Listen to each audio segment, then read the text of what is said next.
오늘 함께 나눌 말씀은 로마서 4장입니다. 로마서 4장 16절부터 17절 말씀입니다.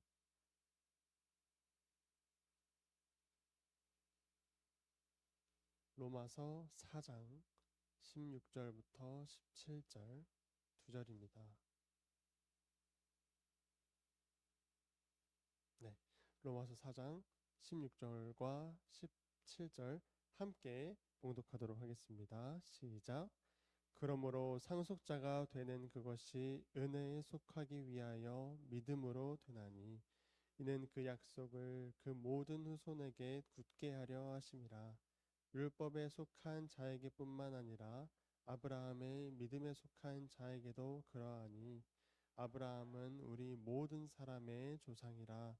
기록된 바 내가 너를 많은 민족의 조상으로 세웠다 하심과 같으니 그가 믿은 바 하나님은 죽은 자를 살리시며 없는 것을 있는 것으로 부르시는 이시니라. 아멘. 아멘. 네. 우리 모두가 상속자입니다. 네. 상속자의 뜻을 아실 것이라고 생각합니다. 상속자란 아버지의 유산을 물려받을 자입니다. 하나님께서 원래 주시고자 했던 복, 그 유산을 구원이죠, 구원. 네. 그 구원을 받아 하나님의 자녀가 되는 그 유산을 받는 상속자가 되는 그것을 바울은 말하고자 합니다. 우리가 16절을 함께 읽은 것처럼 16절에 상속자가 되는 것은 은혜에 속하기 위하여 믿음으로 된다고 합니다. 우리가 상속자가 되는 것, 우리가 하나님의 자녀가 되는 것은 그것이 꼭 은혜여야만 한다는 것입니다. 은혜가 무엇입니까? 어, 우리가 뭘 잘해서 노력해서 또 받을 만해서 받는 것이 은혜가 아닙니다. 받을 만한 자격이 없는 자에게 주어지는 것이 은혜인 줄 믿습니다. 하나님께서 주고 싶으셔서 주셔야 은혜입니다. 이것이 하나님의 주권을 인정하는 것입니다. 제가 앞서 기도할 때 함께 조금 나눴던 말씀인데 로마서 9장 15절에 하나님께서 모세에게 이렇게 말씀하십니다. 모세에게 이르시되 내가 긍휼히 여길 자를 긍휼히 여기고 불쌍히 여길 자를 불쌍히 여기리라 하셨으니 은혜라는 것, 하나님께 긍휼히 여김을 받는다는 것은 전적으로 하나님의 주권입니다. 우리가 상속자가 되고 하나님의 자녀가 되는 것은 우리의 힘으로 되는 것도 아니고 우리의 노력으로 돼서도 안 됩니다. 전적으로 하나님의 주권으로 구원받는 것을 은혜라고 하는 줄 압니다. 그 은혜를 방금 읽었던 로마서 9장 15절에 이어서 16절에서도 바울이 말합니다. 그런즉 원하는 자로 말미암음도 아니요 다른 박질하는 자로 말미암음도 아니요 오직 긍휼히 여기시는 하나님으로 말미암음이니라. 원한다고 되는 것도 아니고 다른 박질, 이걸 노력으로 우리가 생각해 볼 수 있겠죠. 노력으로 말미암음도 아니고 오직 긍휼히 불쌍히 여기시는 하나님으로 말미암음이니라. 그렇게 봤을 때 오늘 본문 16절의 말씀에서 상속자가 되는 것은 그것이 은혜에 속하기 위하여 믿음으로 되나니, 저는 이 말이 좀 어렵더라고요. 네. 이 말씀에서 믿음으로 되나니 할 때 이 믿음은 나로부터 시작하는 믿음이어서는 약간 말이 안 된다는 것입니다. 우리가 에베소서 2장 8절에서 또 믿음에 대해 말씀하십니다. 너희는 그 은혜에 의하여 믿음으로 말미암아 구원을 받았으니 이것은 너희에게서 난 것이 아니요 하나님의 선물이라. 아멘. 이 말씀 우리가 많이 들어본 줄 압니다. 근데 이 말씀에서 은혜와 믿음에 대해서 말을 하고 있거든요. 근데 굳이 이 말씀의 끝에 하나님의 선물이라 라고 말하는 이유는 우리가 은혜가 우리로부터 나올 수 없음을 우리도 알고 이때 당시의 사람들도 알았을 것입니다. 근데 굳이 이 말씀의 끝에 하나님의 선물이라 라고 붙인 것은 믿음에 대하여서 이때 당시의 사람들이나 지금 우리들이나 믿음에 대해서 좀 헷갈린다는 것입니다. 믿음은 너희에게서 난 것이 아니요 하나님의 선물이라는 것을 콕 집어 말해주는 것이라고 네, 많은 학자들이 해석하고 있습니다. 선물의 뜻을 모르는 사람들은 없지 않습니까? 믿음은 선물로 받아야 합니다. 하나님께서 아브라함에게 하나님 자신이 어떠하신 것을, 또 그 말씀하신 것을 이루시는 분이심을 보여주셔서, 하나님을 아는 지식이죠. 이것이 아브라함이 하나님을 알게 되어 믿게 되었습니다. 그래서 이제 하나님을 알게 되었기 때문에 아직 이루어지지 않은 100세가 다 된 자신과 또 이미 태의 열매가 끊어진 사라를 통해 아들을 주실 것이라는 말도 안 되는 그 약속을 믿을 수 있었습니다. 왜죠? 하나님께서 자신을 보여주심으로써 믿음을 선물로 주셨고, 하나님을 믿어 신뢰하는 아브라함을 의롭게 여기셨다는 것입니다. 그 믿음을 하나님께서 의롭게 여기십니다. 쉽게 말해서 제가 예를 한 가지 가져왔습니다. 외국인들이 된장 맛을 알까요? 외국인들이 된장 맛에 대해서 책을 수십 권 읽었다고 생각해 봅시다. 된장이 짜다는 것을 책에서 수백 번 읽었습니다. 그래서 된장이 짜다는 것을 믿는다라고 말하고 다니지만 그게 된장 맛을 아는 겁니까? 모르겠죠. 아마 그 외국인의 입에 된장을 한 숟갈 집어넣는 순간 그때서야 내가 지금껏 된장의 맛을 모르면서 안다고 했다는 것을 처절히 회개하게 될 것입니다. 욥의 고백입니다. 이게 욥기 42장 5절과 6절에 이렇게 말합니다. 내가 주께 대하여 귀로 듣기만 하였사오나 이제는 눈으로 주를 배움나이다. 그러므로 내가 스스로 거두어 드리고 티끌과 제 가운데에서 회개하나이다. 예수 그리스도를 믿는 믿음은 예수 그리스도를 경험하셔야 합니다. 이 경험에 대하여 조금 이따 말씀드리면서, 지금 로마서 4장까지 바울은 유대인과 이방인에게 어떤 행위나 율법을 통해서 구원을 받지 않는다. 오직 은혜로 값없이 예수 그리스도를 믿는 믿음으로 구원을 받는 것이다. 그런데 이 믿음까지도 선물이다. 아브라함의 자손이라 말하는 유대인들에게 아브라함이 먼저 믿고 나서 의롭다 하심을 받은 뒤에 그 증거로 할례를 받았다. 아브라함이 할례를 받기 전에 하나님을 믿음으로 의롭다 하심을 받은 것처럼 오늘날 예수 그리스도를 믿음으로 의롭다 하심을 받는 할례 받지 않은 이방인 모두의 조상이 아브라함이라는 것을 지금 말하고 계시는 것입니다. 이 말씀이 오늘 본문 16절의 말씀입니다. 우리 본문 16절에 보면 법에 속한 자에게뿐 아니라 아브라함의 믿음에 속한 자에게도 그러하니 아브라함은 우리 모든 사람의 조상이라라는 말씀이 있습니다. 법에 속한 자는 유대인일 것이고 아브라함의 믿음에 속한 자들은 이방인이니 유대인과 이방인, 그러니까 예수 그리스도를 믿음으로 의롭게 되는 모든 사람의 조상인 것입니다. 아브라함은. 여러분, 아브라함이 우리의 조상인 것을 알고 계셨습니까? 17절에 보니까 기록된 바 내가 너를 많은 민족의 조상으로 세웠다 하심과 같으니, 이 말씀이 있습니다. 하나님께서 아브라함에게 너를 많은 민족의 조상이 되게 하시겠다는 약속을 하셨습니다. 근데 그 약속이 이스라엘 백성으로만 말씀하신 것이 아니라 지금 오늘날 우리를 향하신 그 예언이기도 하셨다는 것입니다. 이게 실제로 지금 이루어지고 있는 것입니다. 아브라함의 자손이 이어질 씨앗은 아브라함의 양자가 아니라 아브라함의 친아들을 통해서였습니다. 그리고 실제로 오늘 말씀을 통하여서 보니 우리가 아브라함의 자손이라고 말씀을 하시는데, 예수님으로 말미암아 나타난 사실에 대하여서 지금 조금 말씀드리겠습니다. 오늘 사실 이 말씀만 꼭 이해하셨으면 좋겠습니다.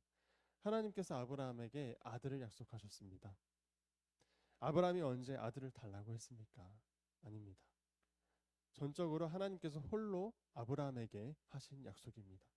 이 아들을 주시겠다는 약속이 그 아들 이상만 의미하는 것이 아니라고 지금 말씀드리는 것입니다. 우리에게 아브라함을 통하여 친아들을 약속하셨습니다. 예수 그리스도를 약속하신 것입니다. 우리가 원해서가 아니었습니다. 하나님의 은혜로 그 아들 예수 그리스도, 그 친아들 예수 그리스도를 내어주신 것입니다. 아브라함은 이 아들을 주시겠다는 약속을 믿음으로 의롭다 하심을 받았습니다. 구약 성경의 모든 것은 예수 그리스도를 나타내고 있습니다. 다 예수 그리스도를 예표하고 있습니다. 모세를 통해 이스라엘 백성들을 애굽에서 인도하여 낼 때 백성들이 원해서 하나님께서 구원하셨습니까? 아닙니다.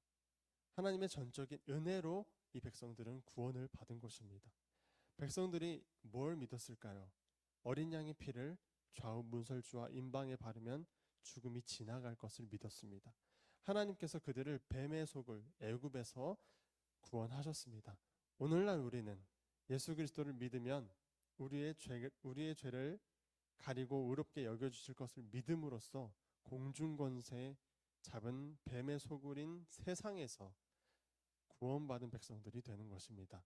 우리가 원해서가 아니라 하나님의 전적인 은혜로서 구원받은 것입니다. 우리 본문 17절 하반절의 말씀입니다.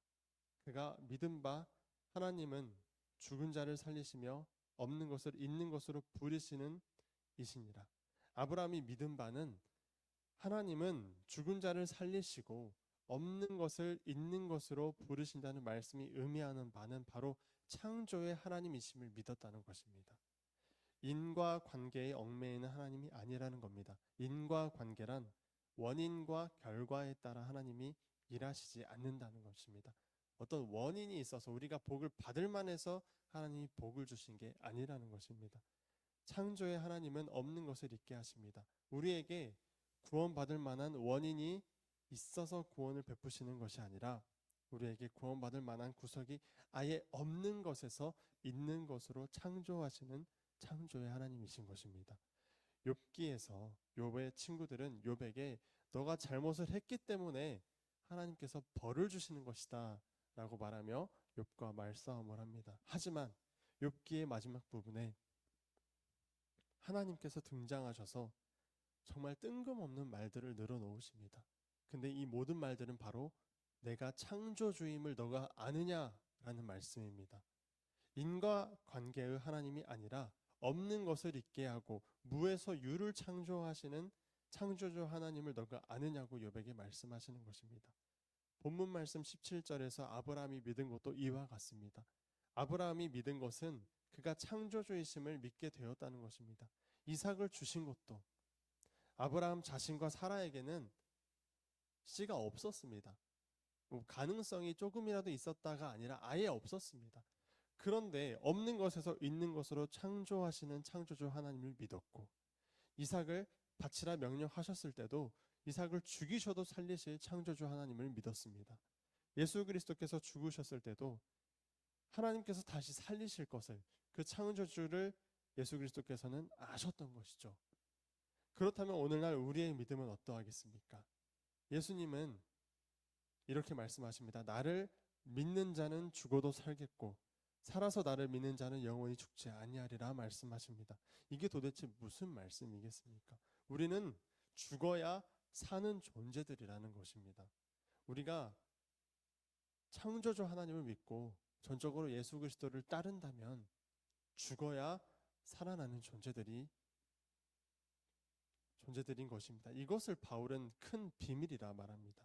우리가 진정 창조주 하나님을 믿는다면 우리가 죽어도 우리를 살리실 것을 믿고 육적인 모든 생각, 탐심, 정욕 이러한 것들이 예수 그리스도와 함께 십자가에 못 박히는 경험을 하셔야 합니다. 그런데 우리가 우리의 믿음과 그 믿음으로서 나타나는 우리의 행위는 어떠한가 돌아봐야 하지 않겠습니까? 없는 나의 재산을 있게 하실 창조의 하나님을 믿으시는 건 절대 아니시길 바라고 우리에게는 믿음이 없습니다. 우리에게는 이러한 정결한 믿음이 없습니다. 그래서 이걸 인정하셔야 되고 이게 인정된다면 우리는 그때부터 무엇을 기도하겠습니까? 믿음을 주소서. 믿음 없는 나를 불쌍히 여기소서. 믿음이 없는 것에서 믿음이 있게 하실 창조주 하나님을 눈으로 보아 믿고 싶습니다라는 기도를 했으면 좋겠습니다. 믿음을 경험하는 것은 믿음을 받는다라는 그 성경에서의 말씀들은 전적으로 하나님의 절대적인 주권 아래에 있습니다. 하나님께서 모세에게 말씀하신 것을 우린 꼭 기억해야 합니다. 방금 말씀했던 것처럼 모세에게 이르시되 내가 긍휼히 여길 자를 긍휼히 여기고 불쌍히 여길 자를 불쌍히 여기리라 하셨던 그 말씀. 우리가 하나님께 구할 것은 나를 긍휼히 여기소서, 나를 불쌍히 여겨주소서, 하나님께서 저와 여러분을 긍휼히 여기실 때에야 비로소 믿음이 부어질 것이라 믿습니다. 우리보다 그러니까 하나님께서는 믿음을 부어주고 싶으신 것입니다. 하나님께서는 우리가 뭔가를 해서 우리를 사랑하시는 것이 아닙니다. 여러분께서 이제 막 태어난 아이들을 보고 이 아이가 뭔가를 해서 사랑하셨습니까? 저보다 더 잘 아실 거라 생각합니다. 우리를 사랑하시는 원인은 이 아이에게서 또 우리에게서 찾을 수가 없습니다. 그저 여러분이라서, 그저 순전히 하나님의 자녀들이라서, 그저 영원히 함께 살고픈 사랑스런 하나님의 사람들이라서 사랑하시는 것입니다. 사랑하는 여러분, 예수 그리스도 안에 자유하셨으면 좋겠습니다. 그 사랑과 평안 안에 거하셨으면 좋겠습니다. 그분께서 이미 십자가에서 모두 이루셨습니다. 안식이라는 것은 지키는 것이 아니라 누리는 것입니다. 우리가 하나님의 자녀된 것은 지키는 것이 아니라 누리는 것입니다. 은혜를 받은 우리는 예수 그리스도 안에서 그 사랑을 누리는 겁니다. 그리고 그 받은 사랑을 흘려 보내는 것입니다. 구원받기 위해 행위로서 사랑하라라고 하는 것이 아니라 내가 100달란트의 죄를 탕감받았기에 나에게 100데나리온 해를 끼치는 그 사람을 용서하고 사랑하자는 것입니다. 교회에서 우리 같이 서로 뜨겁게 사랑합시다. 그리고 그 사랑을 세상에 흘려보내는 우리가 되길 예수 그리스도 안에서 소망합니다. 기도하겠습니다. 거룩하신 아버지, 창조주 하나님을 아는 지식과 또 그 창조주를 믿음으로써 우리의 믿음이 더욱더 깊어지고 성장하게 하여 도와주시옵소서. 듣기만 하여 아는 것이 아니라 주를 눈으로 배웠고 거부하지 못할 믿음의 은혜를 경험케 하여 주시옵소서. 말씀이 우리 안에 들어와 우리의 혼과 영과 관절과 골수를 찔러 쪼개 우리의 마음과 생각과 뜻을 판단하여 우리의 믿음을 더욱더 정결하고 깊게 도와주시옵소서. 1,000번째 예물 드립니다. 주님, 드리는 손길과 가정을 기억하시고 복에 복을 더하여 주시옵소서. 예수님의 이름으로 기도드립니다. 아멘. 주기도문으로 예배를 마치도록 하겠습니다.